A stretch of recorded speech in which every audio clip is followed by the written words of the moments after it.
ॐ साई सदा सत् स्वरूपं चिदानन्दकन्दं जगत् संभवस्थां संहारे हेतुं स्वभक्तिचियामानुषं दर्शयन्तं नमामीश्वरं सद्गुरु साईनाथं नमामीश्वरं सद्गुरु साईनाथम् ॐ साई सदा सत् स्वरूपं चिदानन्दकन्दं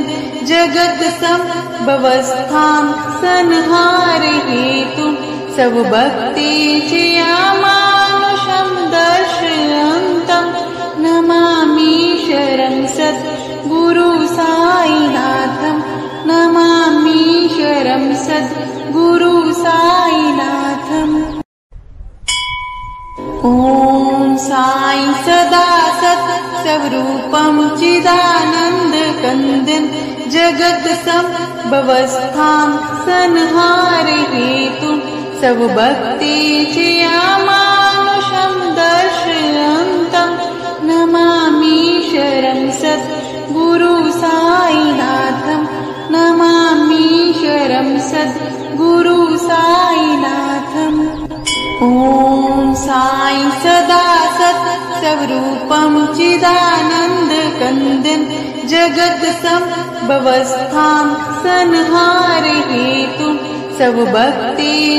स्वभक्तिचियामानुषं दर्शयन्तं नमामीश्वरं सद्गुरु साईनाथं नमामीश्वरं सद्गुरु साईनाथम् ॐ साई सदा सत् स्वरूपं चिदानन्दकन्दं जगत् संभवस्थां संहारे हेतुं स्वभक्तिचियामानुषं दर्शयन्तं नमामीश्वरं सद्गुरु साईनाथं नमामीश्वरं सद्गुरु साईनाथम् ॐ साई सदा सत् स्वरूपं चिदानन्दकन्दं जगत् संभवस्थां संहारे हेतुं स्वभक्तिचियामानुषं दर्शयन्तं नमामीश्वरं सद्गुरु साईनाथं नमामीश्वरं सद्गुरु साईनाथम् ॐ साई सदा सत् स्वरूपं चिदानन्दकन्दं जगत् संभवस्थां संहारे हेतुं स्वभक्तिचियामानुषं दर्शयन्तं नमामीश्वरं सद्गुरु साईनाथं नमामीश्वरं सद्गुरु साईनाथम् ॐ साई सदा सत् स्वरूपं चिदानन्दकन्दं जगत् संभवस्थां संहारे हेतुं स्वभक्तिचियामानुषं दर्शयन्तं नमामीश्वरं सद्गुरु साईनाथं नमामीश्वरं सद्गुरु साईनाथम् ॐ साई सदा सत् स्वरूपं चिदानन्दकन्दं जगत् संभवस्थां संहारे हेतुं स्वभक्तिचियामानुषं दर्शयन्तं नमामीश्वरं सद्गुरु साईनाथं नमामीश्वरं सद्गुरु साईनाथम् ॐ साई सदा सत् स्वरूपं चिदानन्दकन्दं जगत् संभवस्थां संहारे हेतुं स्वभक्तिचियामानुषं दर्शयन्तं नमामीश्वरं सद्गुरु साईनाथं नमामीश्वरं सद्गुरु साईनाथम् ॐ साई सदा सत् स्वरूपं चिदानन्दकन्दं जगत् संभवस्थां संहार हेतुं सब भक्ति चियामानुषं दर्शयन्तं नमामीश्वरं सद्गुरु साईनाथं नमामीश्वरं सद्गुरु साईनाथम् ॐ साई सदा सत् स्वरूपं चिदानन्दकन्दं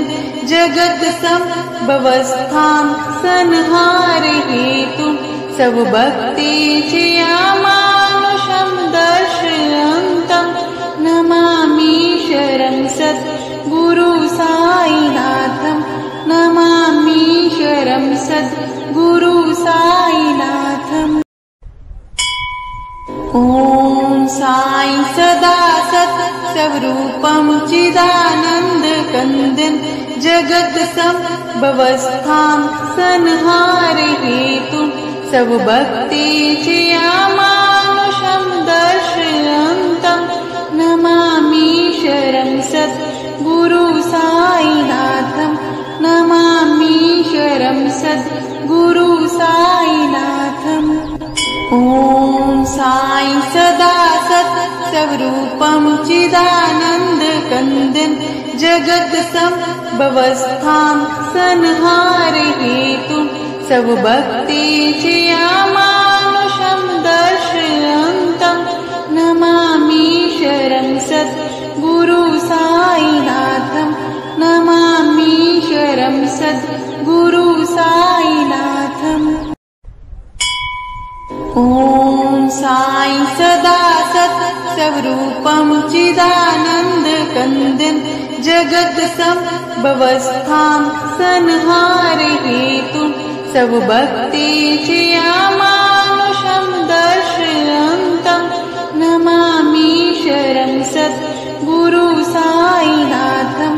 नमामीश्वरं सद्गुरु साईनाथम् ॐ साई सदा सत् स्वरूपं चिदानन्दकन्दं जगत् संभवस्थां संहार हेतुं सब भक्ति चियामानुषं दर्शयन्तं नमामीश्वरं सद्गुरु साईनाथं नमामीश्वरं सद्गुरु साईनाथम्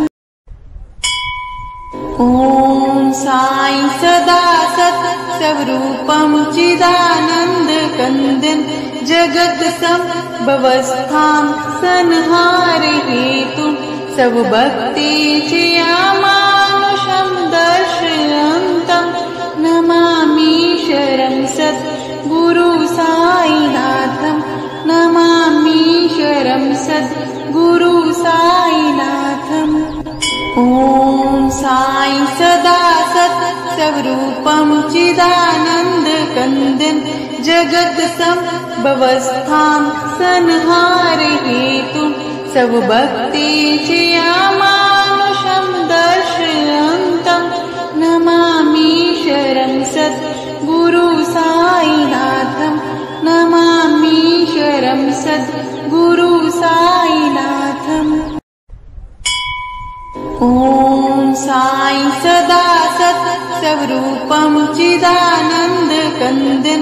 जगत् संभवस्थां संहार हेतुं सब भक्ति चियामानुषं दर्शयन्तं नमामीश्वरं सद्गुरु साईनाथं नमामीश्वरं सद्गुरु साईनाथम् ॐ साई सदा सत् स्वरूपं चिदानन्दकन्दं जगत् संभवस्थां संहार हेतुं सब भक्ति चियामानुषं दर्शयन्तं नमामीश्वरं सद्गुरु साईनाथं नमामीश्वरं सद्गुरु साईनाथम् ॐ साई सदा सत् स्वरूपं चिदानन्दकन्दं जगत संभवस्थां संहारे हेतुं सब भक्तेचे अमानुषं दर्शयन्तं नमामीश्वरं सद्गुरु साईनाथं नमामीश्वरं सद्गुरु साईनाथम् ॐ साई सदा सत् स्वरूपं चिदानन्दकन्दं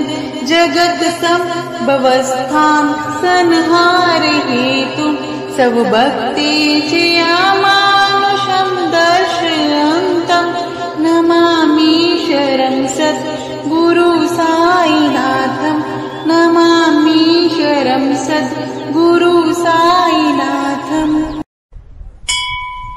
ॐ साई सदा सत् स्वरूपं चिदानन्दकन्दं जगत् संभवस्थां संहारे हेतुं सब भक्तेचे अमानुषं दर्शयन्तं नमामीश्वरं सद्गुरु साईनाथं नमामीश्वरं सद्गुरु साईनाथम् ॐ साई सदा सत् स्वरूपं चिदानन्दकन्दं जगत् संभवस्थां संहारे हेतुं सब भक्तेचे अमानुषं दर्शयन्तं नमामीश्वरं सद्गुरु साईनाथं नमामीश्वरं सद्गुरु साईनाथम् ॐ साई सदा सत् स्वरूपं चिदानन्दकन्दं जगत् संभवस्थां संहारे हेतुं सब भक्तेचे अमानुषं दर्शयन्तं नमामीश्वरं सद्गुरु साईनाथं नमामीश्वरं सद्गुरु साईनाथम् ॐ साई सदा सत् स्वरूपं चिदानन्दकन्दं जगत् संभवस्थां संहारे हेतुं सब भक्तेचे अमानुषं दर्शयन्तं नमामीश्वरं सद्गुरु साईनाथं नमामीश्वरं सद्गुरु साईनाथम् ॐ साई सदा सत् स्वरूपं चिदानन्दकन्दं जगत् संभवस्थां संहारे हेतुं सब भक्तेचे अमानुषं दर्शयन्तं नमामीश्वरं सद्गुरु साईनाथं नमामीश्वरं सद्गुरु साईनाथम् ॐ साई सदा सत् स्वरूपं चिदानन्दकन्दं जगत् संभवस्थां संहारे हेतुं सब भक्तेचे अमानुषं दर्शयन्तं नमामीश्वरं सद्गुरु साईनाथं नमामीश्वरं सद्गुरु साईनाथम् ॐ साई सदा सत् स्वरूपं चिदानन्दकन्दं जगत् संभवस्थां संहारे हेतुं सब भक्तेचे अमानुषं दर्शयन्तं नमामीश्वरं सद्गुरु साईनाथं नमामीश्वरं सद्गुरु साईनाथम् ॐ साई सदा सत् स्वरूपं चिदानन्दकन्दं जगत् संभवस्थां संहारे हेतुं सब भक्तेचे अमानुषं दर्शयन्तं नमामीश्वरं सद्गुरु साईनाथं नमामीश्वरं सद्गुरु साईनाथम् ॐ साई सदा सत् स्वरूपं चिदानन्दकन्दं जगत् संभवस्थां संहारे हेतुं सब भक्तेचे अमानुषं दर्शयन्तं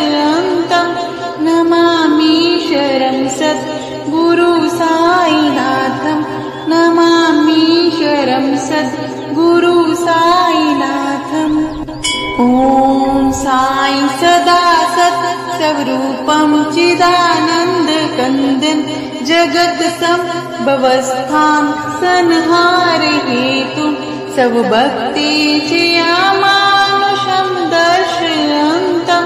नमामीश्वरं सद्गुरु साईनाथं नमामीश्वरं सद्गुरु साईनाथम्। ॐ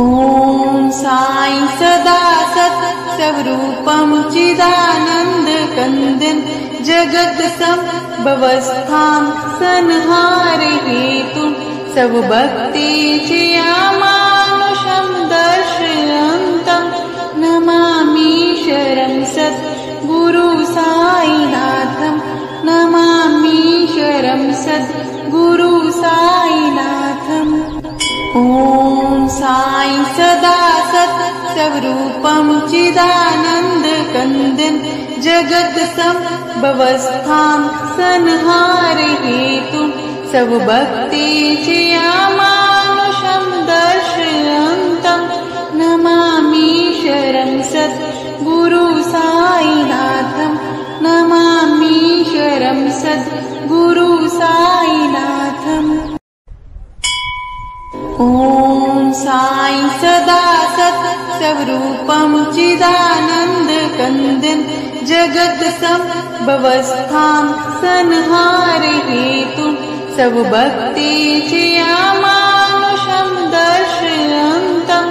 नमामीश्वरं सद्गुरु साईनाथं नमामीश्वरं सद्गुरु साईनाथम्। ॐ साई सदा सत् स्वरूपं चिदानन्दकन्दन् जगत् संभवस्थां संहारे हेतुं सब भक्तेचियामानुषं दर्शयन्तं नमामीश्वरं सद्गुरु साईनाथं नमामीश्वरं सद्गुरु साईनाथम्। ॐ साई सदा सत् स्वरूपं चिदानन्दकन्दन् जगत् संभवस्थां संहारे हेतुं सब भक्तेचियामानुषं दर्शयन्तं नमामीश्वरं सद्गुरु साईनाथं नमामीश्वरं सद्गुरु साईनाथम्। ॐ साई सदा सत् स्वरूपं चिदानन्दकन्दन् जगत् संभवस्थां संहारे हेतुं सब भक्तेचियामानुषं दर्शयन्तं नमामीश्वरं सद्गुरु साईनाथं नमामीश्वरं सद्गुरु साईनाथम्। ॐ साई सदा सत् स्वरूपं चिदानन्दकन्दन् जगत् संभवस्थां संहारे हेतुं सब भक्तेचियामानुषं दर्शयन्तं नमामीश्वरं सद्गुरु साईनाथं नमामीश्वरं सद्गुरु साईनाथम्। ॐ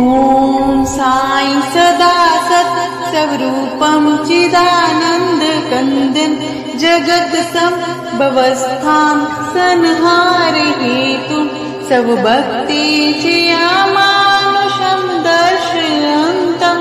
नमामीश्वरं सद्गुरु साईनाथं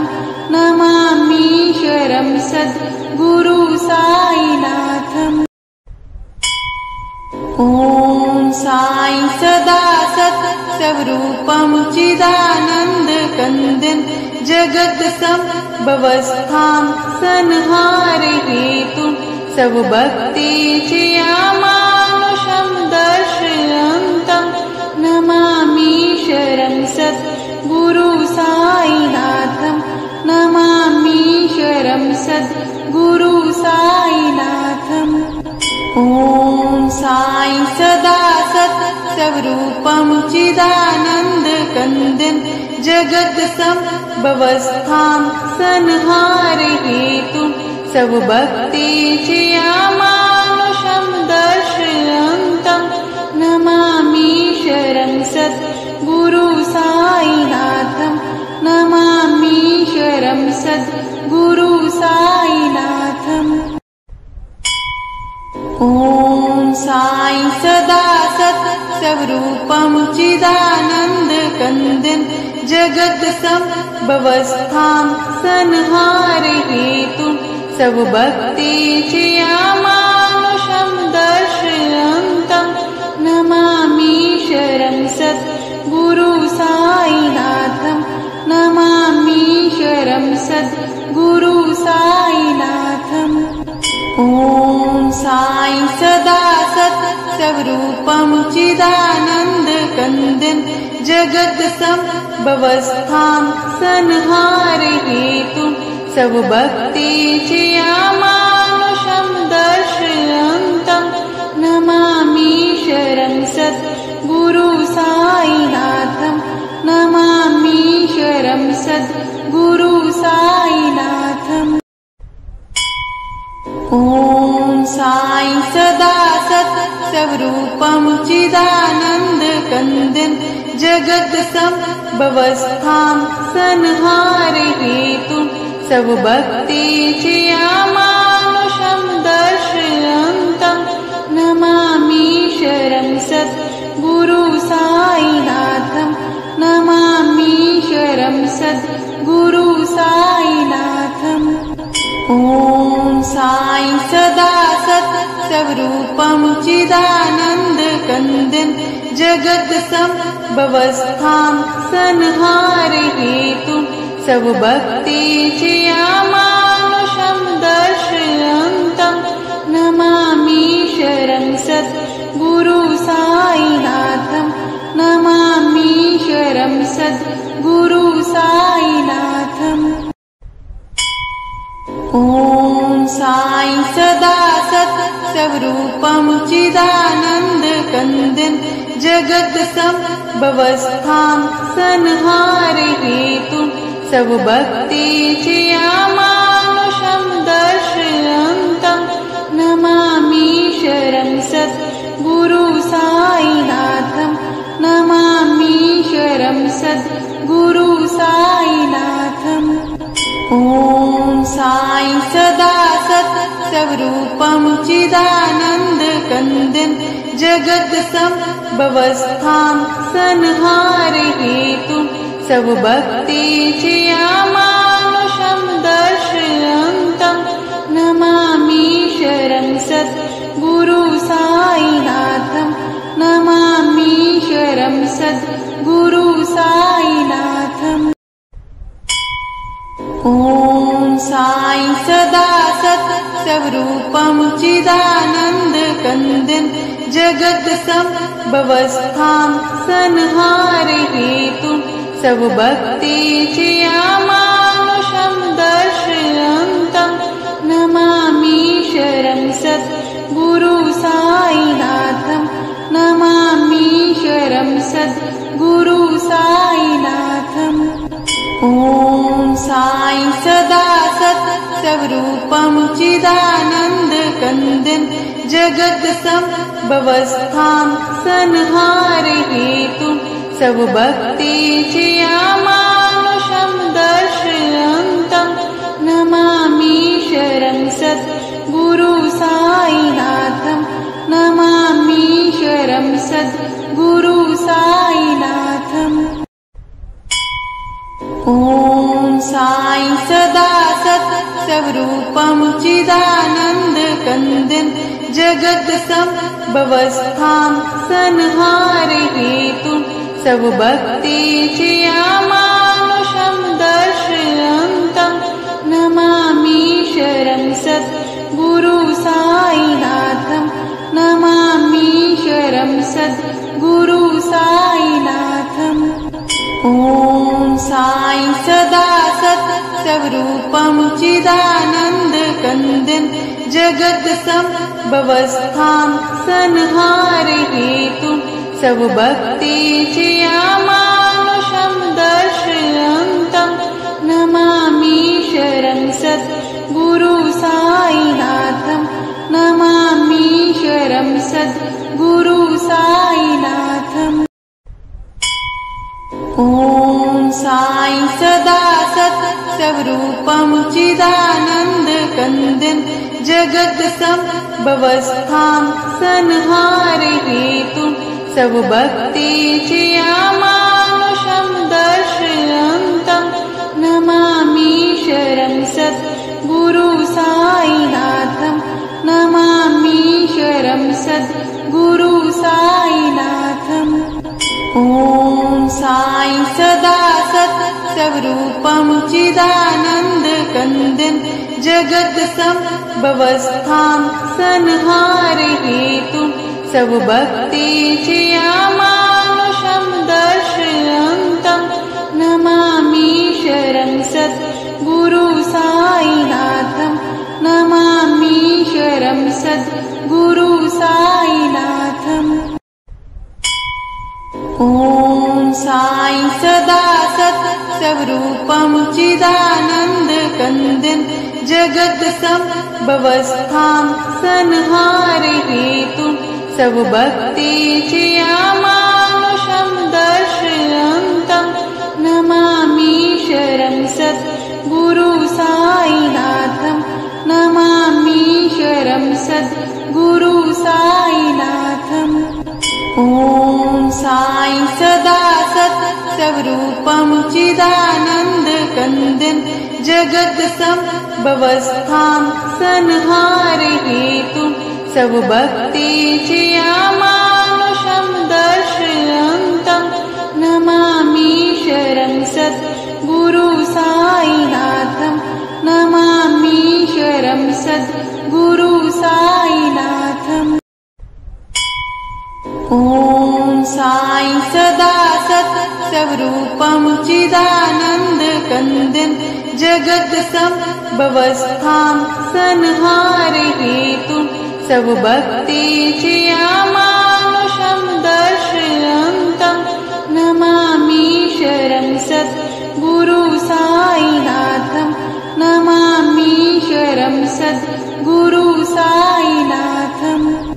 ॐ साई सदा सत् स्वरूपं चिदानन्दकन्दं जगत्सम्भवस्थां संहारे हेतुं सर्वभक्तेशयामानुषं दर्शयन्तं नमामीश्वरं सद्गुरु साईनाथं नमामीश्वरं सद्गुरु साईनाथम्। ॐ साई सदा सत् स्वरूपं चिदानन्दकन्दं जगत्सम्भवस्थां संहारे हेतुं सर्वभक्तेशयामानुषं दर्शयन्तं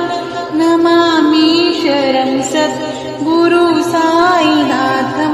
नमामीश्वरं सद्गुरु साईनाथम्। ॐ साई सदा सत् स्वरूपं चिदानन्दकन्दं जगत्सम्भवस्थां संहारे हेतुं सर्वभक्तेशयामानुषं दर्शयन्तं नमामीश्वरं सद्गुरु साईनाथं नमामीश्वरं सद्गुरु साईनाथम्। ॐ साई सदा सत् स्वरूपं चिदानन्दकन्दं जगत्सम्भवस्थां संहारे हेतुं सर्वभक्तेशयामानुषं दर्शयन्तं नमामीश्वरं सद्गुरु साईनाथं नमामीश्वरं सद्गुरु साईनाथम्। ॐ साई सदा सत् स्वरूपं चिदानन्दकन्दं जगत्सम्भवस्थां संहारे हेतुं सर्वभक्तेशयामानुषं दर्शयन्तं नमामीश्वरं सद्गुरु साईनाथं नमामीश्वरं सद्गुरु साईनाथम्। ॐ साई सदा सत् स्वरूपं चिदानन्दकन्दं जगत् संभवस्थां संहारे हेतुं स्वभक्तिचियामानुषं दर्शयन्तं नमामीश्वरं सद्गुरु साईनाथं नमामीश्वरं सद्गुरु साईनाथम् ॐ साई सदा सत् स्वरूपं चिदानन्दकन्दं जगत् संभवस्थां संहारे हेतुं स्वभक्तिचियामानुषं दर्शयन्तं नमामीश्वरं सद्गुरु साईनाथं नमामीश्वरं सद्गुरु